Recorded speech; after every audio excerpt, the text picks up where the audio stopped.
Merry Christmas, ladies and gentlemen. Welcome to the channel. I am Stylosa, and I thought it would be fun today to just look back at the history of Overwatch. I know the game is pretty new, it only launched this year, but I thought it would be awesome to just sort of tell you guys what it's been like for me, like from my perspective, because this year has been absolutely insane for me. I mean, crazy stuff like the YouTube channel's exploded. I've been to America, which I always wanted to do, and all of this stuff, it's just completely ridiculous. But we're going to go back in time, ladies and gentlemen. We're going to go back to October. This is when, October in 2015 as well, this is.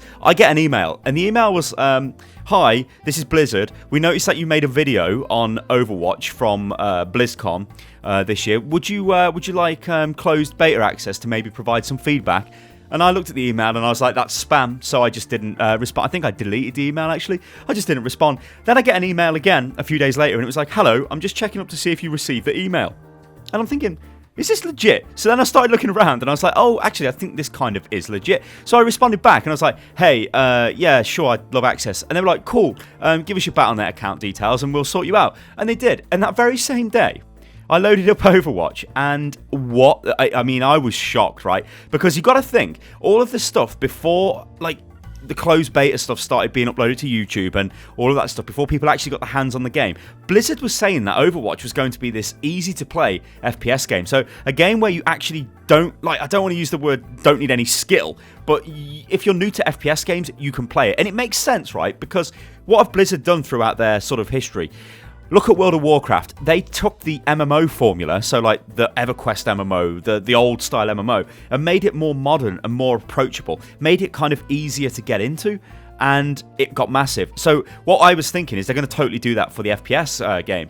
There's like your Call of Duties, your Counter-Strike Global Offensive, your CS 1.6 and all of that stuff.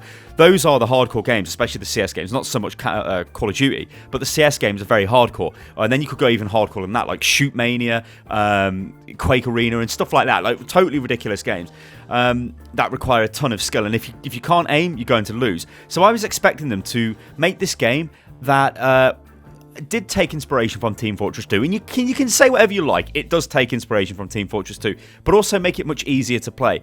Characters like Mercy, characters like Reinhardt, that are not typical traditional FPS characters. They don't have a gun and go around shooting people, and that's what they rely on. They support their team in different ways. Now, obviously, we know these characters are brilliant, and it takes a load of skill to play any character in this game. But at the time, it was like, oh, this is just going to be, easy. What the hell? I mean, look at Lucio. He just heals people without even having to do anything to them. What the hell is this? It's easy mode. And all of those noises were being made. But the day I played it, holy God, ladies and gentlemen, I remember I said to my mates at the time, I was like, this game it's the best game I've ever played. And they're like, whoa, calm down. They're like, whatever, you're just a show off because you got access to the game, because Blizzard sent you an email. I'm like, no, this is legitimately the best game I have ever played. And they're like, yeah, but what? Yeah, you play shooter style, but you played other styles of games before, like you liked MMOs and stuff like that. I was like, yeah, but this is the best game I have ever played. And it is, and it still is, and I think it will always be. It's absolutely ridiculous.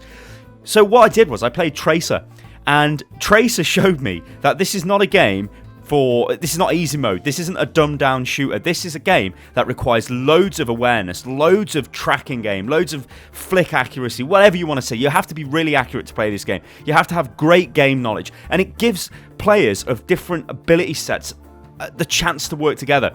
Overwatch is kind of unique when it comes to esports. There are some quite old people. Now, I'm getting on in age myself, getting to the late end of the 20s. There are people in that age group that are, and even above 30, that play Overwatch competitively because they can play the Reinhardts, because they can play the supports, because they're more tactically aware than maybe younger people who are very fast with reactions. You see a lot of the accurate players like your IDDQD and your Tavik and people like that, Nevix, they're young and they've got stupid accuracy. Those are the guys on DPS, but you still need the support, and that's what makes Overwatch beautiful. It's almost like there's a place for everybody. You can fit whatever playstyle you like into Overwatch, and that's crazy. But anyway, so then I started to make videos on Overwatch, but not very regular. Like, I put the odd video out here and there. Like, I think I put a video out where I was playing Tracer. There was a video where there was like 5 of us playing Tracer and we were on Volskaya, and I think we captured the point in, like, I don't know, maybe a minute, both points. It was totally ridiculous. And then I just sort of made videos every now and again, and it was something that I enjoyed making videos on because I played the game. Thing is, though, it had such a small sample size of players at the time. It was you kind of didn't get like an accurate representation of the game, because you play with really good players, then you might play with players that are, not so good. It was kind of all over the place. And that's kind of what happened. And then the game launched, and as soon as the game launched, that meant suddenly everybody came into the game. I mean, prior to that, I did make the guide videos, like the basic guide videos, the tips and advice for the heroes, which I really enjoyed making. And I think I might go back and renew those, because a lot of them need changing now. But they're still, like, for basic tips, they still work quite well. So, yeah, I went through that, and it was completely ridiculous. Overwatch launches, start making videos on Overwatch, playing Overwatch all the time. And I've literally not stopped playing Overwatch since the game launched, and I don't feel burnt out on the game. Sometimes I can feel burnt out in terms of my work that I do, you know, with the YouTube and stuff, because it is quite hard work. Whatever you guys might think, yeah, you're just sitting there playing a game. It is actually kind of hard work, because you have to, you know, make the videos and all of that stuff. But Overwatch itself, I could quite happily lock myself in a room and just play Overwatch forever. It is absolutely crazy. But then another big thing happens. Blizzard get in touch with me again, and they say, would you like to come to Germany? And would you like to stream the new Overwatch map? And I'm like, excuse me? Yeah, sure. That's basically what I sent back to them. They were like, yeah, all right then, so we'll sort that out. So then I went to Germany, and that was crazy for me, because I've never in my life been to any, like, event like that with my YouTube channel. In the past, I went to one of the Insomnia series in the UK, if any of you guys are from England, or from the UK. It's like a big LAN event in the country, but I went there, but the YouTube channel wasn't too big at the time, and it was years and years ago. But I was specifically invited by Blizzard to go to this massive event, the biggest event in the world for digital interactive entertainment media, and put on a show for them. And I'm like, yeah. When I went there, it was crazy. It was so crazy to see it all in action. And I've grown up with these Blizzard games. I didn't play World of Warcraft too much, but I played Warcraft 2 quite a lot when I was younger. Played, obviously, Warcraft 3. StarCraft 2 is what got me into YouTube in the first place. If you go right back to the history of the channel, it's StarCraft 2 videos, because I was just like... It was awesome, just awesome. So for me to be there with Blizzard in, like, Blizzard's world was just crazy to me. Like, I stood there because I got access to the place the day before it opened, and they were still putting everything up. And the way they designed it, it was this sort of like spherical arena. So all of the Blizzard games were all around the side, and there was like a big walkway kind of through the middle. And I stood there in the middle, and there was all these boxes. The statue of Winston was getting erected and all of that. And I'm looking around, and I'm like, this is crazy. What is going on? Like, is this even real?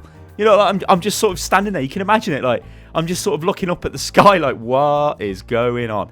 And then Gamescom opened. Holy hell, I've never seen as many people in my life. And I've been to football games in the UK, and this country's football mental. I've been to Wembley. When Wembley opened, the new Wembley, I went there for the first game. I think it's got a capacity of like 102,000 or something, Wembley. So there's a lot of people. Gamescom, though, has like 500,000 people go there. It's just crazy. I've never seen that many people in my life, and that was ridiculous. And I got to meet a load of other YouTubers and stuff, some of which were used to this and some of which wasn't. I mean, it was very new to me, and it was just crazy. Anyway, then I get back home, and I carry on making Overwatch videos because I'm enjoying Overwatch, keep playing Overwatch, and then Blizzard come back again, and they say, hey, would you like to come to BlizzCon? And I'm like, yeah. And they're like, oh, you know what? Do you want to stream Sombra from BlizzCon? I'm like, what? Yeah, okay. Well, actually, they never said Sombra to me. They said new content. And I said to them, what, you mean Sombra? And they went, we cannot confirm or deny that. And I was like, right, okay. So yeah, now that's sort of like a lifelong dream of mine to go to the States. I've never been to the country before, and I've always wanted to go.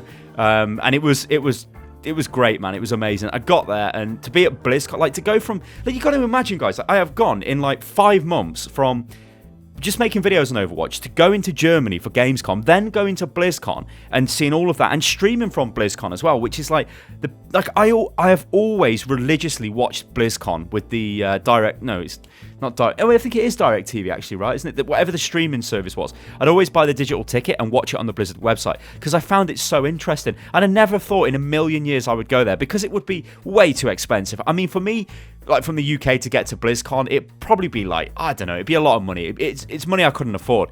So I'd always sit at home and watch it, and then suddenly the next year I'm there actually streaming from BlizzCon. It's very hard for me to explain how crazy this is. It's just mental.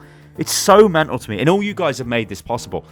Through you guys enjoying the videos that I make and all of that, so you're going to make me emotional, but all of that stuff, it's just ridiculous, guys. I can't thank you enough. I mean, I can't sit here and say it's not life-changing, because it is. My life has already changed. It has become ridiculous. It's just crazy. It's mental. Guys, it's mental. Alright, guys. Do I even leave it at that? Because, I mean, where are we now? I mean, we're still... No, it's Christmas Day. Right, hang on. Maybe one last thing, because you're watching this on Christmas Day. There might not be a video on Boxing Day, so the day after Christmas, because I don't think I'm going to work on Christmas Day. I should probably have a day off. I am terrible for this. I know I am. I never relax. I always just keep doing what I'm doing, and it's because I love to do it, and that's the problem. Sometimes I need somebody to just say, "Oi, Sty, stop doing that," and calm down. So Christmas Day, I am going to calm down. I hope all of you guys have a great Christmas. If you don't celebrate Christmas, then I just hope you have a great day. Yeah, alright guys. Leave comments below and all that good stuff, and I will catch you on the next one, guys. Toodaloo.